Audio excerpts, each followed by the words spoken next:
আসসালামু আলাইকুম। বিকাশে লগ ইন করলে ওটিপি কোড আসে না। আপনি চাইতেছেন আপনার বিকাশে ওটিপি কোড নিয়ে আসতে, কিন্তু কোনোভাবে ওটিপি কোড আসতেছে না। আপনি যদি আমার এই ভিডিওটা শেষ পর্যন্ত দেখেন তাহলে কিন্তু খুব সহজে আপনি আপনার ফোনে ওটিপি কোড নিয়ে আসতে পারবেন। এর জন্য অবশ্যই আপনাকে ভিডিওটি শেষ পর্যন্ত দেখতে হবে এবং 2 থেকে 3টা সেটিংস করতে হবে, তাহলে আপনার ফোনে ওটিপি কোড চলে আসবে।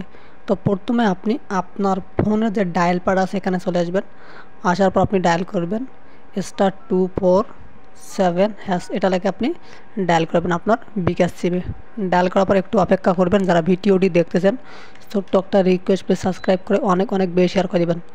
9 নম্বরে দেখেন লেখা আছে মাই বিকাশ, আপনি 9 ক্লিক করবেন। ক্লিক করার পর সেন্ডে ক্লিক করবেন। ক্লিক করার পর এখানে দেখেন 6 নম্বরে লেখা আছে আপডেট MNP 6। তো আপনি এখানে 6 ক্লিক করবেন। ক্লিক করার পর জাস্ট সেন্ডে ক্লিক করবেন। যারা ভিডিওটি দেখতেছেন প্লিজ সাবস্ক্রাইব করে অনেক অনেক বেশি শেয়ার করে দেবেন।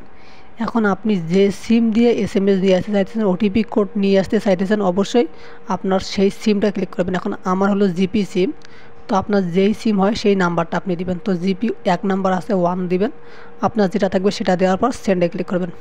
ক্লিক করার পর এখানে আপনি আপনার যে বিকাশের পিনটা আছে সেই পিনটা আপনি এখানে দিবেন। তো আমি আমার বিকাশের পিনটা দিতেছি। পিন দেওয়ার পর জাস্ট আপনি সেন্ডে ক্লিক করবেন।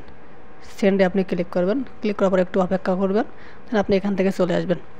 আসার পর আপনি আপনার ফোনে যে প্লে স্টোর আছে এখানে চলে আসবেন। আসার পর সার্চ অপশানে গিয়ে সার্চ করবেন বিকাশ। বিকাশ লেগে সার্চ করবেন। সার্চ করার পর অ্যাপসটা এখানে আপডেট যাবে, আপডেট দিয়ে নেবেন। নেওয়ার পর জাস্ট আপনি ওপেন করবেন। ওপেন করার পর আপনি লগ ইন করবেন, দেখবেন যে আপনার বিকাশে ওটিপি কোড চলে আসছে। যদি তারপরও না আসে তাহলে আপনি জাস্ট কষ্ট করে বিকাশের কাস্টমার কেয়ারে কথা বলুন, তারা এই সমস্যার সমাধান দিয়ে দেবে। যদি ভিডিওটি ভালো লেগে থাকে তাহলে প্লিজ সাবস্ক্রাইব করে শেয়ার করে দেবেন।